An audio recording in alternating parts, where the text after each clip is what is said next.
Hello మిత్రులారా, welcome back to our channel. ఇవాళ మన ఛానల్లో మీకోసం ఫుల్ టేస్టీ అయిన మేక కాళ్ళ కూర ఎలా చేయాలో ఇప్పుడు చూపిస్తాము. కాల్షియం ఎక్కువగా ఉండే ఈ మేక కాళ్ళతో మనం కూర చేస్తే చాలా టేస్టీగా ఉంటుంది. ఈరోజు నేను పర్ఫెక్ట్ రెసిపీ చూపించబోతున్నాను. మీరు ఈ వీడియో చూసి ఇలాగే మీ ఇంట్లో తప్పకుండా ట్రై చేయండి. మీకు పర్ఫెక్ట్ అయిన మటన్ పాయ రెడీ అయిపోతుంది. ఇప్పుడు మనము ప్రాసెస్లోకి వెళ్ళిపోదాం. ఇక్కడ నేను ఈ కూర చేయనికి 4 మేక కాళ్ళని తీసుకున్నాను కట్ చేసి.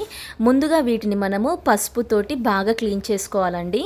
ఇలా చేయడం వల్ల ఏమవుతుందంటే దానికి ఉన్న డస్ట్ అంతా వెళ్ళిపోతుంది, మనకి అలాగే స్మెల్ అనేది కూడా వెళ్ళిపోతుంది. సో ఇలా పసుపు వేసి మనం 3 times వరకు బాగా వాష్ చేసుకోవాలి. వీడియోలో చూస్తున్నారు కదా, ఈ విధంగా మనం క్లీన్ చేసుకోవాలి. దీంట్లో ఉన్న వాటర్ అంతా తీసేసి మనం 3 times వరకు ఇలా శుభ్రంగా కడిగి పెట్టుకోవాలి. మనం ఒక్కొక్క పీస్ని మనం బాగా ఇలా క్లీన్ చేసుకోవాలి. అప్పుడే మనకి పర్ఫెక్ట్గా ఇది క్లీన్ అవుతుంది. సేమ్ మీరు వీడియోలో చూపిస్తున్న విధంగా క్లీన్ చేసుకోండి. దీన్ని మనము పక్కకు పెట్టేసుకోవాలి. ఇప్పుడు మనము ఒక మిక్సీ జార్ తీసుకొని దాంట్లోకి మనము 1.5 teaspoon వరకు జీలకర్రని వేసుకోవాలి. అలాగే 9 వరకు లవంగాలను వేసుకోవాలి.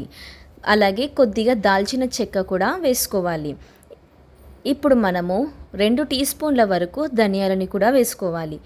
వీటన్నిటిని వేసుకున్న తర్వాత మనము 4 లేదా 5 వరకు ఇలాచీని వేసుకోవాలి. వీటన్నిటిని వేసుకొని మనము ఫైన్ పౌడర్ లాగా ప్రిపేర్ చేసుకోవాలి. ఇక్కడ చూసారు కదా, ఇక్కడ నేను ఫైన్ పౌడర్ని ప్రిపేర్ చేసుకున్నాను. ఈ మసాలాని మనం ఒక ప్లేట్లో తీసుకొని పక్కకు పెట్టేసుకోవాలి. ఇక్కడ మీడియం సైజ్ 2 ఉల్లిపాయలని తీసుకోవాలి.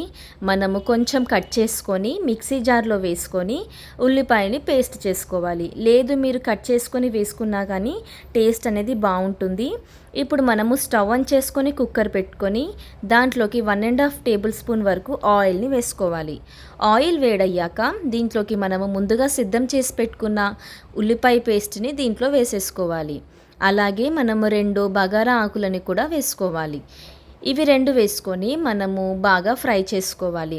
ఉల్లిపాయది పచ్చివాసన పోయేంత వరకు మనం మీడియం ఫ్లేమ్ పెట్టుకొని బాగా ఫ్రై చేసుకోవాలి. ఇక్కడ మనకి ఉల్లిపాయలు అనేది గోల్డెన్ బ్రౌన్ కలర్ రావాలండి. అలా మనం వీటిని మీడియం ఫ్లేమ్లో ఫ్రై చేసుకోవాలి. ఇలా కొద్దిగా ఫ్రై అయ్యాక దీంట్లోకి మనము 4 లేదా 5 వరకు పచ్చిమిర్చిని తీసుకొని కట్ చేసుకొని వీటిలో వేసేసుకోవాలి.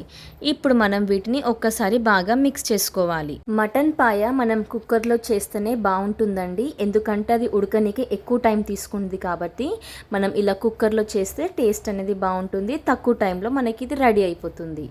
ఇలా ఉల్లిపాయలు అలాగే పచ్చిమిర్చి వేగాక దీంట్లోకి మనము శుభ్రంగా కడిగి పెట్టుకున్న మేక కాళ్ళని వేసేసుకోవాలి. ఒక్కసారి మనం వేసుకొని బాగా మిక్స్ చేసుకోవాలి. ఇలా మనం బాగా మిక్స్ చేసుకున్న తర్వాత మనం వీటిలోకి స్పైసెస్ని యాడ్ చేయాలి. ముందుగా మనము దీంట్లోకి రుచికి సరిపడేంత ఉప్పు వేసుకోవాలి. ఉప్పు వేసుకున్న తర్వాత దీంట్లోకి మనము తగినంత కారం వేసుకోవాలి. ఇక్కడ నేను కారం వచ్చేసి 2 teaspoonల వరకు వేసుకుంటున్నానండి. మీ ఘాటుకి సరిపడా మీరు కారం అనేది యాడ్ చేసుకోవచ్చు. అలాగే ఇప్పుడు మనము 1/2 teaspoon వరకు పసుపుని యాడ్ చేసుకోవాలి. మనం ఆల్రెడీ పసుపు వేసి కడిగాం కాబట్టి పసుపు అనేది ఎక్కువగా పట్టదండి, కొంచెమే వేసుకోవాలి. ఇలా మనము ఉప్పు, కారం అలాగే పసుపు వేసుకొని వీటిని బాగా మిక్స్ చేసుకోవాలి. ఈ స్పైసెస్ అన్నీ కూడా మనకి బాగా మేక కాళ్ళకి పట్టేసుకోవాలండి. ఇలా మనం ఒక్కసారి బాగా మిక్స్ చేసుకున్న తర్వాత దీంట్లోకి మనము కట్ చేసి పెట్టుకున్న మీడియం సైజు 2 టమాటోస్ని వేసేసుకోవాలి.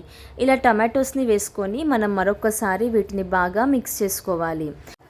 ఇలా మిక్స్ చేసుకున్న తర్వాత మనము ముందుగా రెడీ చేసి పెట్టుకున్న మసాలా ఉంది కదండి, ధనియాలు జీలకర్ర మసాలా, ఆ మసాలా అంతా కూడా ఈ కూరలోకి వేసేసుకోవాలి. ఈ మసాలా వేసుకున్న తర్వాత మనం వీటిని బాగా మిక్స్ చేసుకోవాలి. ఈ మసాలా అంతా కూడా మేక కాళ్ళకి బాగా పట్టుకోవాలి. ఇక్కడ మనం అన్ని స్పైసెస్ వేయడం వల్ల కొంచెం డ్రైగా అవుతుంది కదండి, ఇక్కడ చూస్తున్నారు కదా.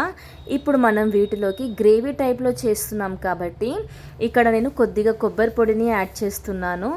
మీరు గ్రేవీగా వద్దు అనుకుంటే మీరు కొబ్బరి పొడిని స్కిప్ చేసుకోవచ్చండి. కొబ్బరి పొడి వేయకపోయినా కూడా టేస్ట్ అనేది చాలా బాగుంటుంది. కొబ్బరి పొడి వచ్చేసి నేను ఇక్కడ 1 టేబుల్ స్పూన్ వరకు వేసుకున్నాను. ఇలా మనం కొబ్బరి పొడిని కూడా వేసుకొని బాగా మిక్స్ చేసుకోవాలి. ఈ మసాలా అంతా కూడా డ్రైగా అయిపోయింది కాబట్టి మనము కొద్దిగా వాటర్ని వేసుకోవాలండి. కొద్దిగా వాటర్ని వేసుకొని మనం మరొకసారి దీన్ని బాగా మిక్స్ చేసుకోవాలి. మనము డైరెక్ట్ వాటర్ వేసి మనము లిడ్ పెట్టేయట్లేదండి. కొద్దిగా వాటర్ వేసి ఈ మసాలా అంతా ఫస్ట్ దానికి పట్టుకోవాలి కాబట్టి మనము లో ఫ్లేమ్ పెట్టుకొని నార్మల్గా మనం కుక్ చేసుకోవాలి. ఒక 5 నిమిషాలు కుక్ చేసుకున్న తర్వాత మనం ఓపెన్ చేసి చూస్తే మసాలా అనేది దానికి బాగా పట్టుకుంటుంది. ఈ టైంలో మనం వీటిలోకి వాటర్ని యాడ్ చేయాలి. ఇక్కడ నేను తీసుకున్న మటన్ క్వాంటిటీకి వాటర్ వచ్చేసి 3 గ్లాసెస్ వరకు యాడ్ చేశాను. మీకు ఎంత గ్రేవీ కావాలో మీరు దాన్ని బట్టి వాటర్ అనేది యాడ్ చేసుకోవచ్చు. ఇక్కడ నేను 3 గ్లాసెస్ వరకు వాటర్ని వేసుకొని ఒక్కసారి దీన్ని బాగా మిక్స్ చేసుకుంటున్నాను. ఇక్కడ చూస్తున్నారు కదా, గ్రేవీ క్వాంటిటీ చూస్తున్నారు కదా, ఇలా వచ్చింది నాకు. ఇప్పుడు దీన్ని మనము లిడ్ క్లోజ్ చేసుకోవాలి. మనం ఇప్పుడు కుక్కర్ మూత పెట్టుకొని దీన్ని ఒక 5 లేదా 6 విజిల్స్ వచ్చేంత వరకు మనం దీన్ని బాగా ఉడికించుకోవాలి. మనం లో ఫ్లేమ్ పెట్టకూడదండి, మీడియం ఫ్లేమ్ పెట్టుకొని 5 విజిల్స్ వచ్చాక ఓపెన్ చేయాలి. ఇక్కడ నేను 6 విజిల్స్ వచ్చాక ఓపెన్ చేశాను. నాకు మటన్ పాయ అనేది పర్ఫెక్ట్గా కుక్ అయింది. ఇక్కడ మీరు చూస్తున్నారు కదా. ఇప్పుడు మనం లాస్ట్లో కొద్దిగా కొత్తిమీర వేసుకొని డిష్ అవుట్ చేసుకోవాలి. అంతే అండి, ఎంతో రుచికరమైన మటన్ పాయ రెడీ అయిపోయింది. ఈ మటన్ పాయ మనం జొన్న రొట్టెలోకైనా లేదు రైస్లోకైనా రాగి సంగటిలోకైనా దేంట్లోకి తిన్నా చాలా చాలా టేస్టీగా ఉంటుందండి. ఇంట్లో మనకి చాలా కాల్షియమ్స్ కూడా ఉంటుందండి, హెల్త్కి కూడా చాలా మంచిది. అండ్ ముఖ్యంగా ఈ మటన్ పాయలోకి బెస్ట్ కాంబినేషన్ వచ్చేసి గారెలండి. నేను ఆల్రెడీ గారెల వీడియో కూడా అప్లోడ్ చేశాను. మీకు ఒకవేళ కావాలి అంటే కూడా ఆ వీడియో చూసి గారెలు కూడా మీరు తప్పకుండా ట్రై చేయండి. గారెలు అలాగే మటన్ పాయ అనేది పర్ఫెక్ట్ కాంబినేషన్. చూస్తున్నారు కదండి, ఈ వీడియో చూసి మీ ఇంట్లో మీరు తప్పకుండా ట్రై చేయండి. ట్రై చేశాక మీకు ఎలా వచ్చిందో కూడా నాకు కామెంట్ చేయండి.